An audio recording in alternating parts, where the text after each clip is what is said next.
The following story is fictional. Its intent is to portray a future wildland firefighting system that uses AI trained in wildland firefighting and fast response drones to augment the skills of humans and the equipment and tactics currently in use. Please send your comments to david.fuller@nasa.gov.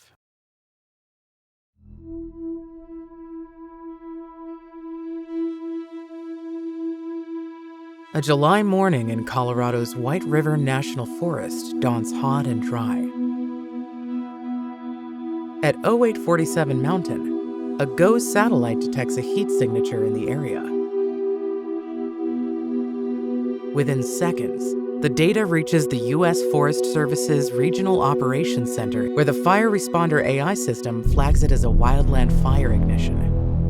The nearest quick response drone is at Eagle County Regional Airport's Fire Operations Hangar. The system dispatches a drone, equipped with its own AI, specifically trained to perform the initial size-up. It has the latest topo maps on board, along with current and forecasted weather and current moisture density in the area. At the same time, USFS Ranger David Fuller receives the alert on his tablet and begins driving to the nearest access point, an hour's hike from the suspected fire. The fire responder AI system shows him the best route to get there. En route, the drone creates a communications link to the ground station at Eagle County Airport. This network will become the local tactical network used by all parties for the Common Operating Picture, or COP, maintaining situation awareness for the response team. By 0900, the drone arrives on scene and begins to orbit the fire. Its thermal camera maps the fire's perimeter, while the AI system processes data from nearby remote automated weather stations. 92 degrees Fahrenheit, 12% moisture density, and 15 to 20 mile/hour wind gusts through dead standing trees. The drone AI begins evaluating threats, escape routes, safety zones, and ingress-egress vulnerabilities for ground assets. This information is uploaded to the Denver Dispatch Center and incorporated into the COP virtual space.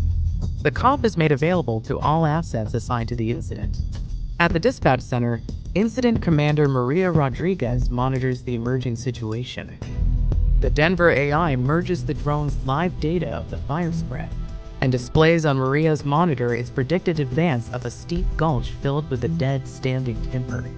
She accesses a resource dashboard.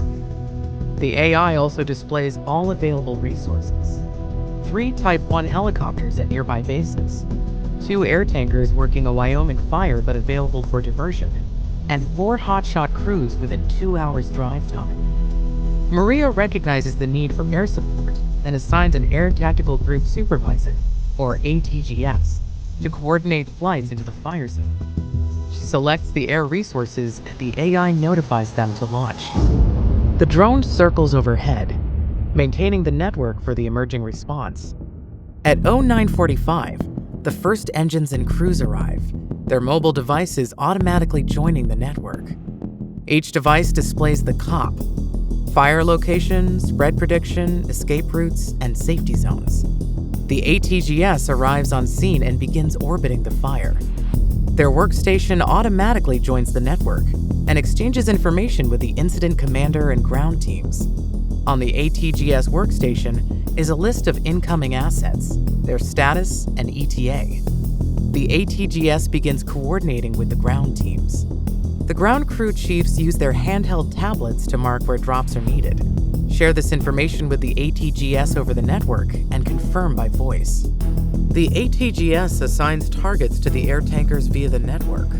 Flight paths to targets, drop points, and locations of nearby ground teams are then sent to the air tankers, where the pilots can see the information in their head-up display. Drones and AI technology trained in wildland firefighting can monitor many data streams and flag increasing risk indicators.